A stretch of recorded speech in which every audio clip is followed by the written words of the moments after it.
सिंधु घाटी सभ्यता खोल दी ना अभी, ना तो आपने सिंधु घाटी सभ्यता के बारे में जाना है सिवाय एक फिल्म आई थी कौन सी, मोहनजोदाड़ो, ऋतिक रोशन की। उस फिल्म में थोड़ा बहुत बताया, वो भी सब गलत बताया गया। तो उस फिल्म की कहानी आपके दिमाग में, और अगर मैंने अभी कोई नई कहानी खोली तो आप बोलेंगे या तो सर गलत बता रहे हैं तो ऋतिक रोशन ने गलत बताया।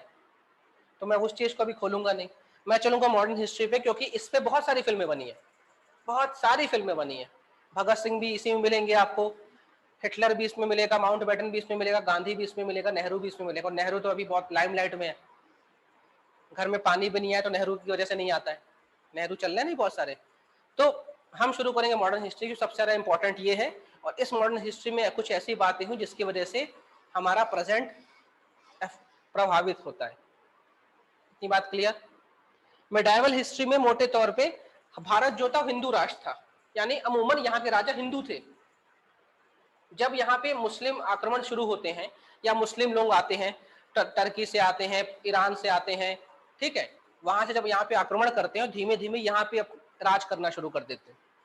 तो जब अभी एक फिल्म आ रही कि आ गई होगी, पृथ्वीराज चौहान वाली फिल्म आ रही है ना, कौन सी, अक्षय कुमार वाली, जो भी हो फिल्म, तो कहते हैं ऐसा, वो अभी तक कहते हैं, जब मैं पढ़ाऊंगा तो बताऊंगा कि गलत कहते हैं कि सही कहते हैं, कि पृथ्वीराज चौहान जो था उसको हरा दिया था महमूद गजनवी ने, और बाद में उसने यहाँ पे अपना एक बंदा छोड़ दिया, और तब से यहाँ पे मुस्लिम लोग रहना शुरू किया, मुस्लिम जो राजा है उन्होंने राज शुरू कर दिया, या मुस्लिम सुल्तानों ने राज शुरू कर दिया।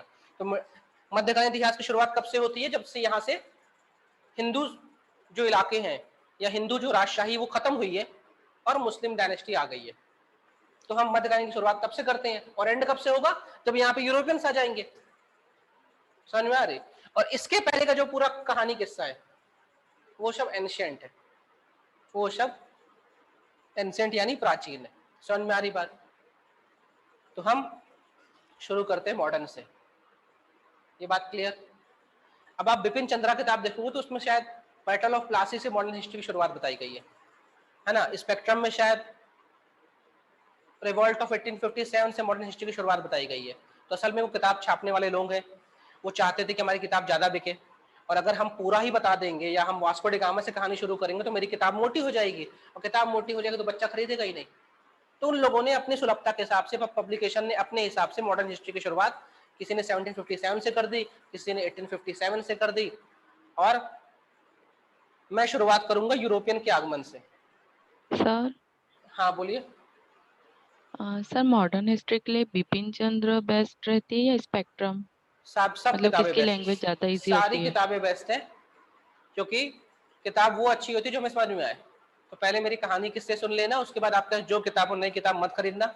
एनसीईआरटी तो एनसीईआरटी रखे रहना, विपिन चंद्रा है तो विपिन चंद्रा अपने पास रखे रहना, ठीक है। स्पेक्ट्रम है तो स्पेक्ट्रम रखे ओके रहना, सर। कोई नई किताब नहीं खरीदना है, सब मैं बता दूंगा। और मेरी कहानी सुनने के बाद, मेरी थ्योरी सुनने के बाद अपनी किताब खोलना जाके घर में और उसको एक बार पढ़ लेना। क्योंकि किताब में बताया 20 है तो मैं बताऊंगा यहाँ पे 30, मैं थोड़ा अधिक ही बताऊंगा, क्योंकि मुझे आपके दिमाग में कहानी डालनी है। और किताब स्ट्रेट फॉरवर्ड है क्योंकि उसको पेजेस कम रखने हैं, क्योंकि उसको किताब बेचनी है। समझ में आ रही बात, क्योंकि वो पब्लिकेशन वाला उनका इशू है, जितने कम पेज होंगे उतनी ज्यादा किताब बिकती है। तो अब आप लोगों से मैं पूछना चाहता हूं कि भाई वास्को डी गामा से हम शुरू करें इस किस्से को, यानी पुर्तगालियों के आने से शुरू करें, या फिर अंग्रेजों के आने से शुरू करें। सर पोर्टुगीज से करेंगे।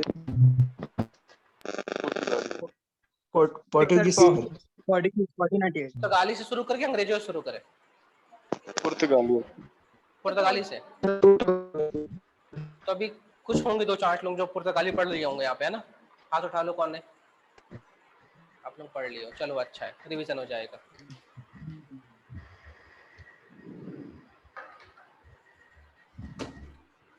एक बहुत ही फेमस खिलाड़ी है, उसका नाम है क्रिस्टियानो रोनाल्डो। फुटबॉल का खिलाड़ी है क्रिस्टियानो रोनाल्डो। किस देश का है वो? पुर्तगाल का। हिंदी में से पुर्तगाल कहते हैं, इंग्लिश में से पोर्चुगल कहते हैं, नाम एक ही है, बोलने के अलग अलग तरीके हैं। और ये पुर्तगाल या पोर्चुगल की राजधानी क्या है, कैपिटल क्या है? पुर्तगाल की कैपिटल क्या है? लिस्बन। लिस्बन, है ना।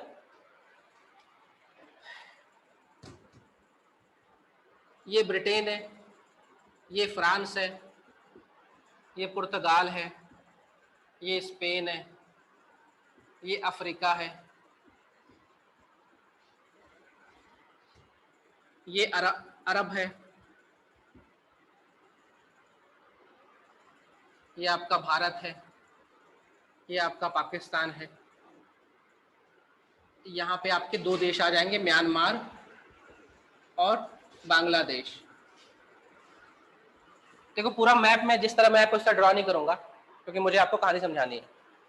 क्लियर होगी बात? और ये जो पूरा एरिया है इसको हम कहते हैं मध्य एशिया या सेंट्रल एशिया। ठीक है,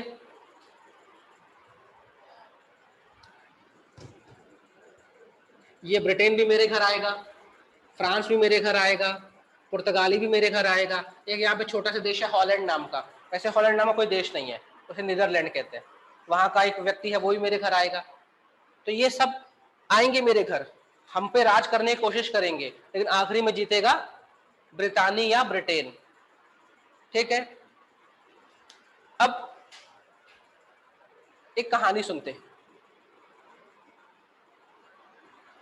ये कहानी बहुत पहले की है। एक तो पहले आप लोगों ने एक मुहावरा सुना होगा कि जब रोम जल रहा था तो नीरो बंसी बजा रहा था। सुना है कभी? अच्छा, एक और मुहावरा सुना है, घर फूक तमाशा देखना। ये सुना है? कि अपने हाथ अपने घर को आग लगाना, ये तो सुना होगा। तो मैंने अभी एक शहर का नाम लिया, रोम नाम का। रोम, रोम एक शहर है, आपके भंवर कुआं से भी छोटा है, आपके भंवर कुआं से भी छोटा है। भंवर कुआं तो बहुत बड़ा होगा, वो अपने आप में एक छोटा सा शहर है, वो अपने आप में एक पूरा देश है। असल में हुआ क्या, देखो हम भारतीय किस धर्म के हैं? सनातन धर्म। सुनना मेरी बात, अच्छे से सुनना, थोड़ी सी आज थोड़ी धर्म की बात कर ले। ठीक है, कल से अपन, क्योंकि अभी जो मैं समझाऊंगा ना फिर आपको कल अच्छे समझ में आएगा। हम भारतीय जो हैं, या जो भारत उपमहाद्वीप है या इंडियन सब कॉन्टिनेंट है, यहाँ पे सबसे पुराना जो धर्म है उसे कहा था सनातन धर्म। सनातन शब्द का अर्थ होता है जो बहुत समय से हो, लॉन्ग लास्टिंग हो, बहुत समय से हो, सनातन। ठीक है, हम सनातन धर्म के हैं। इस धर्म के लोग मूर्ति पूजा नहीं करते थे, इस धर्म के लोग नेचर, प्रकृति की पूजा करते थे। मतलब वो नदी की पूजा करते थे। आज भी आप गंगा मैया बोलते हो ना, नर्मदा मैया बोलते हैं। ये लोग पहाड़ों की पूजा करते थे, ये लोग पेड़ की पूजा करते थे। आज भी पूजा होती है, पेड़ों की पूजा होती है, पीपल के पेड़ की पूजा होती है, बरगद के पेड़ की पूजा होती है कि नहीं? अभी शीतला माता का व्रत गया है, उसमें भी लोग मन घूमे। तो असल में सनातन धर्म के लोग नेचर की पूजा करते थे, प्रकृति की, क्योंकि वो जानते थे अगर सूरज नहीं उगेगा, हम सूरज को पानी अर्घ देते हैं सुबह सुबह, अगर सूरज नहीं एक दिन आएगा ना तो धरती खत्म हो जाएगी, लाइफ खत्म हो जाएगी।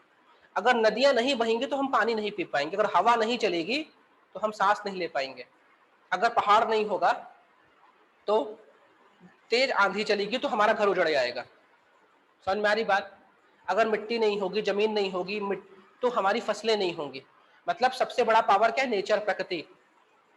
आज मैं आपके पास बोल पा रहा हूं तो इसमें एक नेचर है, एयर है, वो है तभी हम आप लोग सांस ले पा रहे हैं और अभी जिंदा है। ये तो वो एयर गायब कर दो हम मर जाएंगे, भले फिर हम अपने भगवान को याद करें, भगवान नहीं बचा पाएंगे। तो सनातन धर्म में क्या था? मूर्ति पूजा नहीं होती थी। ये सिंधु घाटी सभ्यता में भी हमें दिखा है। अब समय के साथ ये धर्म, जब समय के साथ लोग आने लग गए तो लोगों ने अपनी अपनी बातें बोली। भाई जितने लोग उतनी बातें, कहानी अपने सुनी है, मुहावरा सुना है, जितने लोग उतनी बातें होंगी। जैसे एक कहानी है, चार अंधों ने एक हाथी को टच किया। ये कहानी शायद बचपन में पढ़ी होगी कि चार ब्लाइंड लोगों ने एक हाथी को छुआ, लेकिन अंधे थे, पता ही नहीं था कि वो क्या है। तो कोई बोल रहा है कि ये बहुत बड़ी रस्सी है, उसकी सूंड पकड़ के, कोई बोल रहा है कि ये कोई पिलर है, खंबा है, लेकिन अल्टीमेटली वो था तो हाथी। लेकिन अंधे थे इसलिए दिखा नहीं, इसने जो समझा वो उसकी व्याख्या कर दी। उस तरह समय के साथ बहुत सारे लोग हमारे देश में, उन्होंने अपनी अपनी बातें कही, फिर बहुत सारे धर्म बन गए। कोई सिख धर्म बन गया, कोई बौद्ध धर्म बन गया। भाई गौतम बुद्ध आए, उन्होंने बोला ये बातें अच्छी है, जो उनको माना बौद्ध धर्म वाला हो गया, है ना। महावीर है, उन्होंने बोला ये बातें अच्छी, जो उनको माना वो जैन धर्म वाला हो गया। गुरु नानक है, उन्होंने बोला ये बातें अच्छी हैं, जो उनको माना वो सिख धर्म वाला हो गया। कबीर ने कुछ कहा, रैदास ने कुछ कहा। वाल्मीकि ने आया रामायण लिख दी तो हमने माना राम भगवान है, वेद व्यास ने महाभारत लिख दिया, हमने माना कि कृष्ण और अर्जुन है। तो ये लोगों ने बताया, हमने माना। फिर उसकी कुछ लोगों ने, अच्छे जो कुम्हार हैं, कारीगर थे, उन्होंने उसकी मूर्ति बना दी। जैसे आज हम भारत माता की जो मूर्ति देखते हैं या मानते हैं, भारत माता की तस्वीर आती है, तो ये भी एक पेंटर थे बंगाल के, उन्होंने उस तस्वीर को पहली बार उकेरा था। आज जो हम अपने सरस्वती माता या गणेश भगवान, लक्ष्मी भगवान की जो मानव रूपी तस्वीर देखते हैं, जिसमें उनका चेहरा दिखता है ह्यूमन जैसा दिखता है ना, आप लोग पोस्टर ले आओ, माता जी का चेहरा आदमी औरत जैसे रहता है, भगवान का चेहरा, शंकर भगवान का चेहरा। इसकी जो सोच थी ना, वो केरल का पेंटर था राजा रवि वर्मा, उसने पहली बार ऐसा बनाया था, जिनको आज हम सच मान रहे हैं। तो समय के साथ लोगों ने अपनी अपनी जो अंदर की फीलिंग्स थी ना, उसको निकाला। किसी ने मूर्ति के रूप में निकाला, किसी ने पेंटिंग के रूप में निकाला, किसी ने गायन के रूप में निकाला, कीर्तन के रूप में निकाला, भजन के रूप में निकाला, और हम धीमे धीमे उसको मानने लग गए। और मान भी रहे हैं, उससे हमारी पॉजिटिविटी बढ़ती है, तो इससे हमारा जीवन अच्छा रहता है। हम कितने दुखी हो, अगर हम भगवान का नाम ले ले तो अंदर से पॉजिटिविटी आती है कि चलो जो होगा देखा जाएगा, भगवान अपने साथ है। तो धर्म अच्छी चीज है क्योंकि हमें पॉजिटिविटी देती है। इस तरह दुनिया भर के देशों में उस समय के हिसाब से, उनकी कल्चर के हिसाब से, उनकी संस्कृति के हिसाब से कुछ ना कुछ वहां के लोग भी कर रहे थे। तो अभी जो संडे बीता है, आज मंडे है ना, ये अभी कल का जो संडे है, इसे ईस्टर कहा गया, ईस्टर का संडे। और उसके 2 दिन पहले शुक्रवार गया था, इसे गुड फ्राइडे कहा गया। तो आज से 2000 साल पहले एक आदमी हुआ ईसा मसीह नाम का, उसने बोला कि ये जो चर्च लोग, उसके पहले भी चर्च थे, ईसा मसीह के पैदा होने के पहले भी चर्च हुआ करते थे, उसका हेड पादरी या फादर होता था। उसने बोला फादर लोगों ने तो बहुत गलत बातें बोल के रखी हैं, कुछ बहुत गलत नियम बना के रखे हैं। ईसा मसीह ने बोला ये सब गलत है। तो अगर आप किसी वेल सेटल्ड आदमी के बारे में बुरा बोलोगे तो वो आपको मारेगा ना, चाहे आप नेता के बारे में बुरा बोलो, चाहे आम आदमी के बारे में बुरा बोलो। ईसा मसीह ने बुरा बोला रोमन एम्पायर के बारे में, तो वहां का एक गवर्नर था पोटियस नाम का, उसने बोला यार ये आदमी भला बुरा कह रहा है, अगर मैं इसको मार देता हूं तो जो रोमन जो राजा है वो मुझे मेरे ऊपर खुश हो जाएगा कि तुमने बहुत अच्छा काम किया, एक ऐसे आदमी को मारा जो हमारी बुराई कर रहा है। ईसा मसीह को हमने टांग दिया सूली पे, क्रूसीफाई कर दिया। जिस दिन क्रूसीफाई किया उस दिन शुक्रवार था, जिस दिन टांगा उस दिन शुक्रवार था। तो अभी जो शुक्रवार गया है, जिसको हम गुड फ्राइडे मनाते हैं, गुड फ्राइडे इसलिए मनाते हैं कि इस मानता है कि जो हर साल वो शुक्रवार आता है और इस समय या इस दिन को ईसा मसीह को क्या कर दिया था, क्रूसीफाई कर दिया गया था, पता होगा। फिर उनको दफन कर दिया गया। 3 दिन बाद वो वापस अपनी जिस गुफा में दफन थे वहां से वापस निकलते हैं, और वहां पे अपने अनुयायी लोगों को पहले से खबर लग जाती है, वो वहां पे आते हैं, और वो ईसा मसीह जो मर चुके हैं वो बाहर निकल के अपनी कब्र से बाहर आके लोगों को उपदेश देते हैं। तो वो दिन था संडे का, उसे कहा जाता है ईस्टर। तो जो कल संडे गया इसे ईस्टर कहा जाता है, मतलब अपनी मृत्यु के 2 दिन बाद वो जिंदा हो गए। समझ में आ रही? तो ये सब कहानियां हैं, किस्से हैं, लेकिन ईसा मसीह तो सही में पैदा हुए थे। इसीलिए हम ईसा मसीह के जन्म को के पहले को बीसी मानते, बिफोर क्राइस्ट, और जन्म के बाद को एडी मानते हैं, आफ्टर क्राइस्ट या एनो डोमिनी। एनो डोमिनी का मतलब होता है बर्थ ऑफ जीसस। आज हम बोल रहे हैं क्या 2021 में हम चल रहे हैं, इसका मतलब आज से 2021 साल पहले ईसा मसीह थे। उनकी उम्र बहुत छोटी थी, 45-46 साल की उम्र में वो चले गए थे। समझ में आ रही बात? तो हर देश में हर जगह लोकेशन पे कोई ना कोई ऐसा व्यक्ति हुआ। 622 ईस्वी में, 622 एडी में, जो सऊदी अरब वाला एरिया है, यहाँ पे एक जगह है मक्का नाम की, वहां पे एक आदमी पैदा हुआ जिसका नाम था पैगम हजरत मोहम्मद। वो हुआ, उसने अपनी अच्छी अच्छी बातें कही कि ऐसा ऐसा करना चाहिए, लोगों ने उसकी बात मानी, और वो क्या हो गए, मुसलमान या इस्लाम धर्म अपना लिया उन लोगों ने। इसके थोड़ा ऊपर जाएंगे, यहाँ पे इजराइल नाम की जगह है, इजराइल में एक जगह है जेरूशलम, वहां पे एक जुरथ्रेस्ट नाम का व्यक्ति हुआ था, उसने जुडाइज्म बताई, जुडाइज्म यानी यहूदी धर्म बताया, तो कुछ लोगों ने उसको माना। तो समय के साथ हर जगह इलाके पे कोई ना कोई ऐसा व्यक्ति आया है जिसने अपनी अच्छी बातें बताई हैं, लोगों ने उसको फॉलो किया है। जब उसको फॉलो किया तो वो कहलाए फॉलोवर, यानी वो उसके अनुयायी कहलाए। फॉलो किया तो फॉलोवर, अनुयायी। अब ये जो फॉलोवर या अनुयायी है, इनका एक धर्म हो गया। किसी ने क्रिश्चियनिटी को फॉलो किया तो क्रिश्चियन हो गया, किसी ने सिख को फॉलो किया तो सिखिज्म को फॉलो किया तो सिख हो गया, किसी ने हिंदुइज्म को फॉलो किया तो हिंदू हो गया, किसी ने इस्लाम को फॉलो किया तो मुसलमान या मोहम्मदन हो गया। समझ में आ रही बात? इतनी बात समझ में आई ना? हमने अपने जीवन को अच्छा बनाने के लिए धर्म को अपना लिया, ठीक।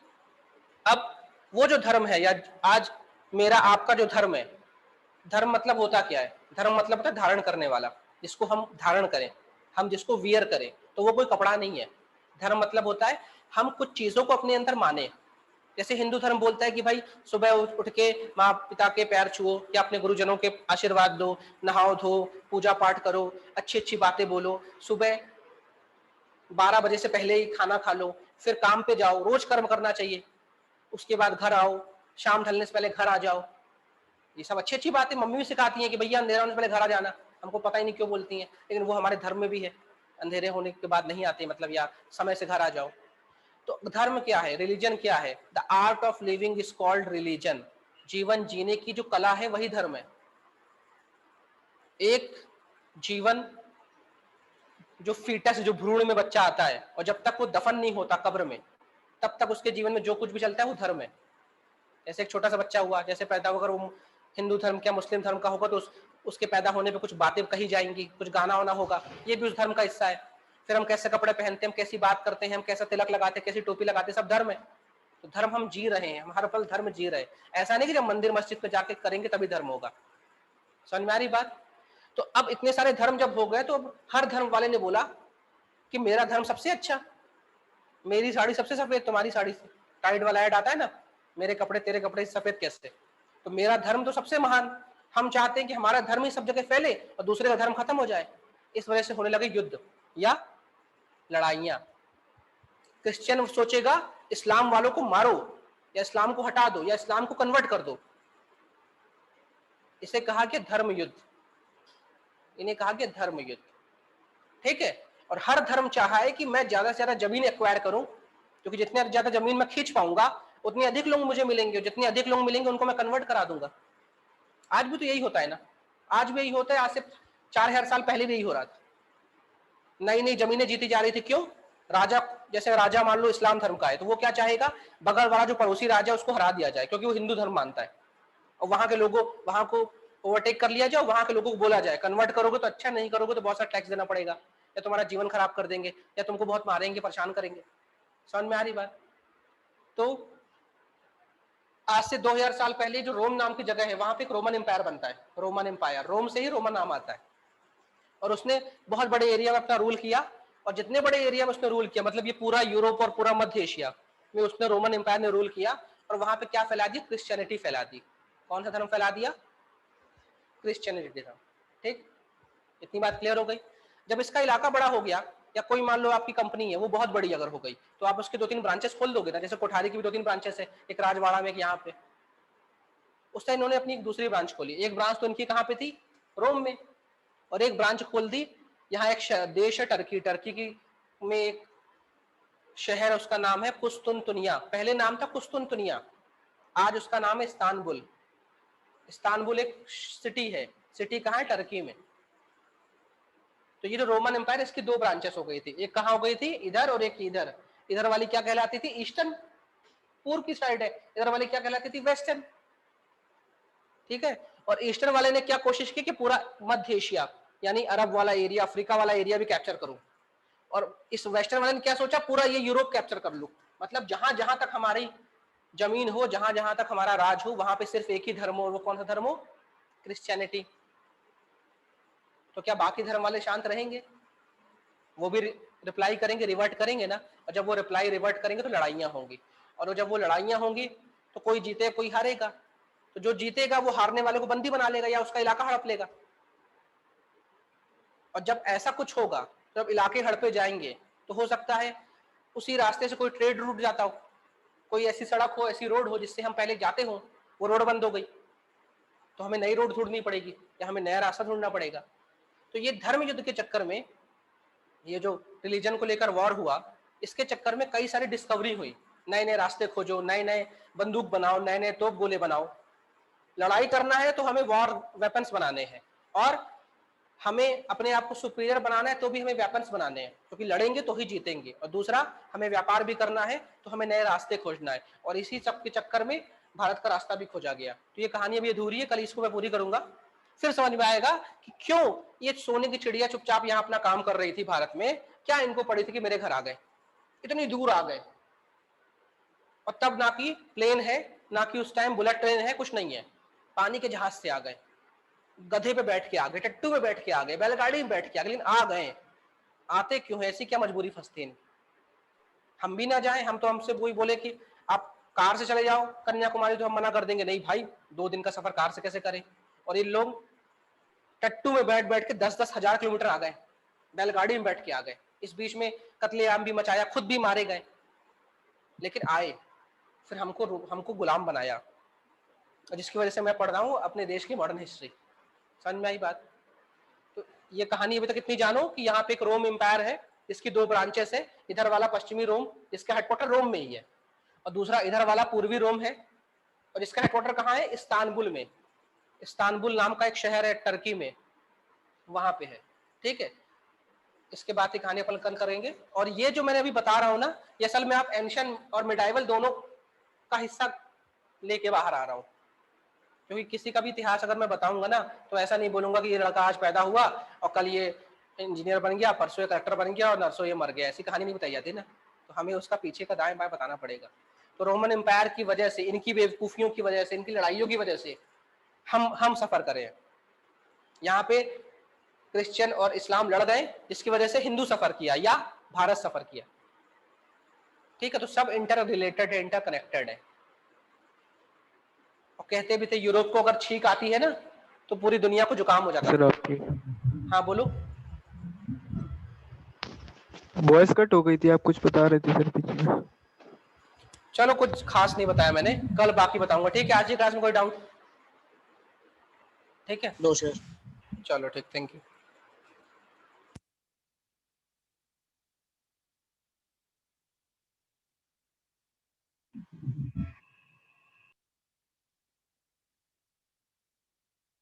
Thank you, sir.